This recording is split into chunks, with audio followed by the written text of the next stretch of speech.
What's going on there, LEGO fans? Welcome back. Alex here. Today we're taking a look at just a couple of things I've been working on. Nothing, no major projects going on right now, just a few small things that I want to share with you today. And one of those is going to be the motor for these three rides here, the mixer, the Ferris wheel, and the carousel.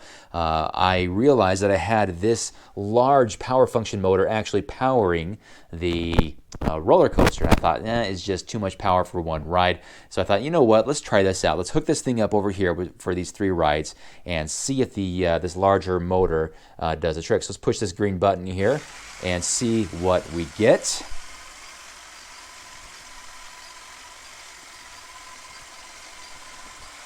And as you can see, the power is much better than that speed regulator that I had before. And the mixer, good speed to it. So does the Ferris wheel. That looks pretty good. There's a little bit of moving things around, some of the gears inside that gear train to make this all work. But I do really like that the carousel moves pretty well now, and you can see all the animals moving up and down. The ones that do move anyway, they're not so pathetically slow anymore. Very nice. I will say this though about one shortcoming of the power function setup that I have here is that with the speed regulator you could slowly turn up the power. This one, it's just stop and go. So take a look at the mixer when I push the green button.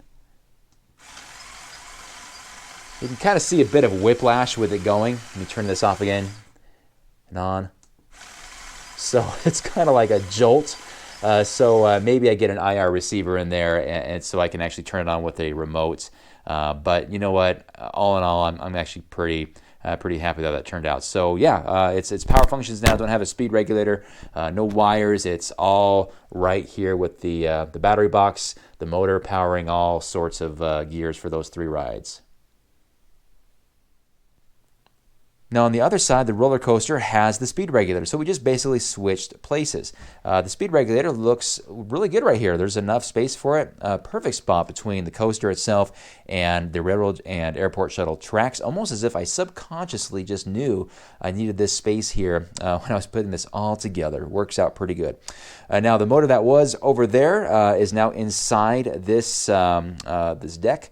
And you can't see it. I'm not going to rip it all out, but I've shown it to you before. Same setup, just a different motor. So we'll go ahead and turn on the speed regulator here, and let's crank it all the way up to level 6 and see what we get. A little bit of, it's jerking it a little bit. Let's go ahead and slow it down a little bit, and let's see if this is still gonna, the coaster's gonna work for us here still. Nice. All right. So as you can see, it's a good trade-off. This is a less powerful motor in the roller coaster, so it was a good trade.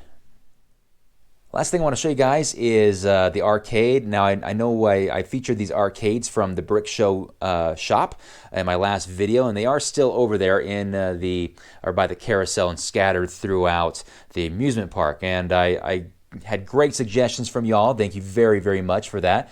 To make an arcade, a separate arcade, not in the park, but outside the park. And I agreed with those suggestions. So I'm just going to shuffle here to the downtown area and kind of show you where I am going to put this. If you follow me on Instagram, you'll know this already. I've already broken ground here with the construction crew. Oh, you know what? While I'm here, this isn't done yet, but as you can see, the construction crew is finally done laying the concrete for the sidewalks between these two buildings across the street from Avengers Tower.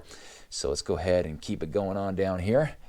And this is what I was, probably the bigger project that I've been working on right now. This is where I want to put the arcade. You'll notice that I took out one of the railroad crossings. I had two crossings here that went down into the airport. So I took one of those out. So one remains, and so now this kind of the pretty setup ends right here as the tracks curve. So this junction here actually used to be right about here, and that took up a lot of space because I had a double turn. So now it's back to a single turn, and the dual tracks are a little smaller, but I think it was a good trade-off to create some more space right here behind the Ghostbusters firehouse. So not sure exactly how this is going to work out. I have no bricks. I am just really getting down there, and so to make this project work, I will have to order a lot of bricks to make this work. So don't expect that to be done like by next week. I got to kind of figure out a good design and something that could facilitate all of those arcade games and then some. So stay tuned for that. I think that's going to bring everybody up to date on where I am right now. No major, huge projects going on, just a few smaller ones. The pier here is still the same. Still waiting to see what LEGO comes out with as far as a pier-based Ninjago set. We'll see what we get from there to kind of fill that void next to Destiny's Bounty. I did reconfigure the ramp for the launch and load seaport so that the longer trucks can just take a straight-on shot into it instead of having the ramp on this side and risk those longer trucks making those long turns isn't really the best. So that works a little bit better. And I think that's it. I'm kind of looking around here to see what else I've been fiddling around with. I just come down sometimes and, I have my little workout room in that storage room on the other side here. And I'll just come out here between sets and just kind of start fiddling around with stuff. Oh, that's right. This was one of those things I was fiddling around with. I was looking at this police station, and I thought this thing just really needs some work or need to be added onto. So I started just taking it apart or rebuilding and just kind of brought over a bunch of Lego pieces. And this is what I came up with. It's kind of hideous, but you go easy on me on this one. But on the interior here, I just kind of added on here. All this front room here is all new, and so just have a couple of desks and some supplies here, as well as a little coffee machine in there.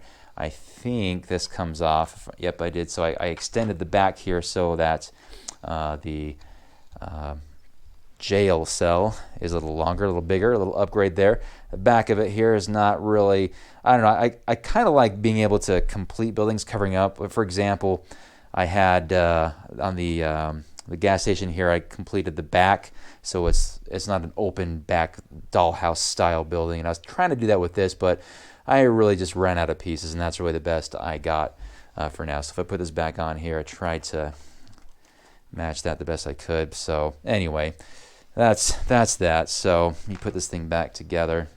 So there's a little bit of extra square footage in there for this particular police station, but this is still going to be a work in progress for sure. So, but yeah, that's what I'm talking about. I come out here and I just look at something, and go, yeah, I don't like that. I'm going to start ripping it apart and try to rebuild it. So, all right, guys, I think that's it for now. Thanks for checking it out. Let me know what you guys think of the updates and what you'd like to see added or modified in the city of Minneapolis. Thanks so much again for checking it out. Hope you guys have a great weekend, and we'll see you again very soon. Until then, you guys take care. We'll see you. Bye-bye.